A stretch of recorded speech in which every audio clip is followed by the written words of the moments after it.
Good afternoon. I'd like to welcome you to the Ways and Means Committee meeting for March 19. If we could have a roll call, please. Mr. Stockin? Present. Mr. Fanton? Mrs. Burdick? Here. Mr. Demick? Mr. Havey? Here. Mr. Healy?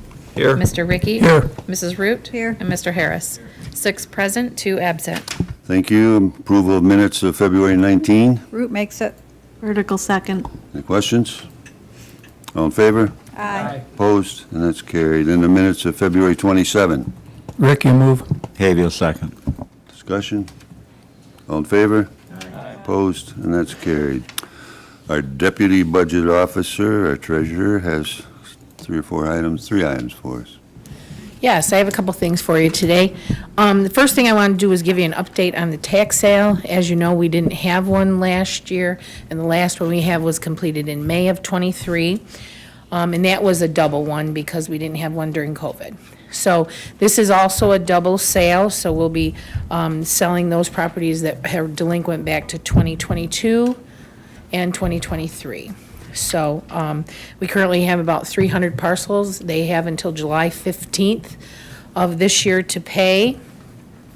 And then we will offer them up for auction at a public auction. It's online, as we've done in the past.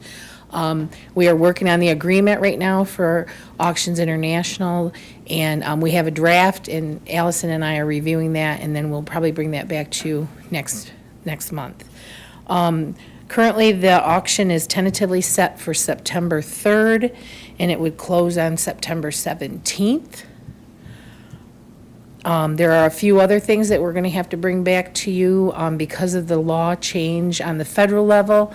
We are going to have to revamp our owner reacquisition program that you have passed, and we're going to have to revamp the municipality purchase and the land bank purchases. So we'll be trying to come up with the new policies on that or suggestions based on our council, which is Phillips Lytle, and then we'll be bringing those forward as well, because we need to have those in place again before the end of that redemption period.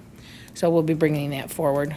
And hopefully, we will be back in 2026 with a 1-year instead of a 2-year tax sale. So it should be much less parcels.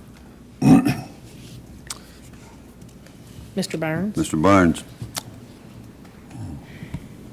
Yeah, now, as I understand it, the new rules, any profit, so in other words, monies received above beyond the Tax tax delinquency? amount goes back to the owner. Is that correct? Correct. The law requires us to turn that money over to the court system, and then it becomes part of a court and trust account, and then the prior owner has to apply for that funding to go back, and it has to go through court, and then court will determine what we have to give them back. Now, what about the county's expenses with this particular property from the time that it comes up for another tax sale, or I guess is the Yep. best way to, until it actually is disposed of? The statute only allows us to hit, there's a cap on what we can charge. I believe that cap is $250 per parcel. So $250 per parcel. Correct. No matter how many years it's been delinquent, no matter how many bills you send out, no matter how much you really expend on it, that's I what I'm believe getting that's at. capped. So we're losing money, I guess, is under this new system. Correct. And And not what- every parcel is bid for more money than they're owed. So there will be properties that will have a loss, and that's just part of the law now. We'll just take the losses. Thank you. You're welcome. Yeah. Do we have to notify the people that we take their property and sell, that they could go to the courts and get the money, or they have to do something on their own to get it I back? believe that a lot of that is on their own. There are some stipulations about notices. I'm not really sure how detailed they have to be or what we have to do with that yet, because we have not done that yet. This will be our first year under the new law, so we have not done that. The one thing we have done is the law required us to extend the time frame after we file our notice of petition of foreclosure, and we had to extend that to 6 months. That's why we're at July now. We used to do it in June, or January. That's why we had to extend it to July 15th. And it also required us to have a notice on all our bills that the notice is available on the website for interpretation in 12 different languages. So we had to do a lot of re-noticing between the time the law passed. It passed late in May of '23, and we had to work our way through and do a lot of re-noticing, so we had to extend it through to July of this year. One more thing. What if, Yep. what if we gave 10 of the properties or 20 or whatever, any number to the land bank? Does that circumvent this lawsuit, or do It you does know anything not. on that? It does not, because we have to prove that we have offered them for market value. So there would still be the need to provide some kind of a bid that more than likely would be more than what the taxes are, and it would require a surplus, and we have to go through the same thing for that. Thank you. You're welcome.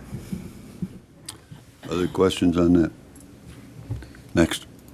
Okay, the next thing I have. Well, the next thing I have on your agenda is, there were several MOEs that we missed the committee reports for the certain departments, so I'm bringing them to you so that we can get them done in March. The first one is for DPW, and they provided some information to me early on, and then we had to wait for some posting to be done for year-end '23. And the carryover for the CHIPS program that was not spent in '24 is $436,476, and we'd like to put that back in the '25 budget, so they're able to spend that. Healy will move it. Root will second. Are there questions? All in favor? Opposed? That's carried. The second one is a similar situation. It is for a grant that is a split year, fiscal year, and they were not able to spend all the money in '24, and we need to roll this money into '25. It's $39,336, and it is for the Board of Elections, and it's for the poll books and early voting grant. It has overlapping grant year. Ricky will move. Heavy will second. Questions? All in favor? Opposed? That's passed. The third one I have is for a budget modification that we need to do for the Board of Elections as well. Last month, or actually it was probably last board meeting, you guys approved 2 new positions for the Board of Elections. That money was not in their individual budget, it was put in contingency. So we're drawing from that contingency to be able to fund those 2 positions you approved. That total amount is $54,605 for the remainder of this year. Heavy will move that. Ricky second. Discussion? All in favor? Opposed? And that's carried. That is all I have for you today. Thank you, ma'am. Thank you. County Administrator is requesting an authorization.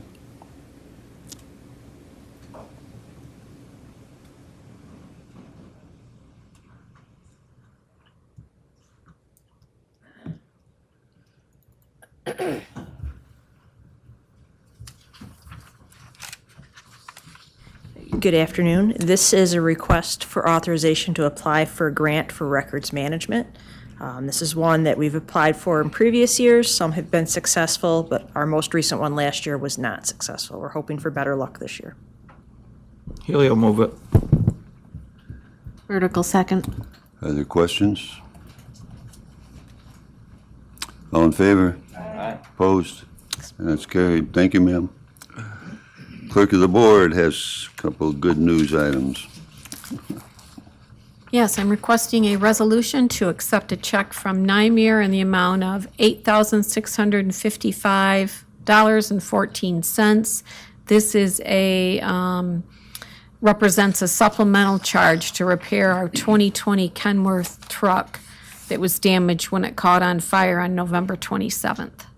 We'd previously collected $17,675 by Resolution 4025 earlier this year. Heavy will We'll move make a that. motion, Did you or get I'll both second of it. them? Okay. Any questions? All in favor? Aye. Opposed? And that one's carried. And the big one, We also closed out a September 21st, 2024 Whitesville Tower lightning strike claim, and they waived our $5,000 deductible, and we will recover the total cost to repair, which was $53,200. Healy will move it. Ricky, second. questions on this one? This is our the radio communication system for the county, correct? Yes. Thank you. Other questions? All in favor? Aye. Opposed? And that's you. carried. Thank you. Pardon? Sometimes. This is the month for the county attorney to be on the hot seat. If anybody wishes to ask her a question, I would be curious about updates on the progress for the ethics policy and for the board rules. Good afternoon. Regarding the board rules, we have a meeting scheduled on April 3rd. It'll be our first meeting of this year, so we will be reconvening and hopefully getting the board rules rolling and have those hopefully to you within a few months. That's hopefully the target, barring any unforeseen circumstances, presented to committee and then for the full board for approval. As for the ethics local law and our ethics policy, next week at your regular board meeting, the board will be approving a resolution authorizing my office to contract with outside counsel to help do a final review of the proposed local law and possibly presenting or making any recommendations for any changes that we may need. So once that resolution is approved and you authorize me to sign the letter of engagement, I will do so, and then I will reach out to the outside counsel and we will start getting that ball rolling and that project back up and running again. A minute or so, we're going to go into attorney-client session, but does anyone have a question that is fair game for open session? They're letting you off the hook. Could we're going to go into attorney-client, and then when we come out, there will be no action. The meeting will be over. So we'll just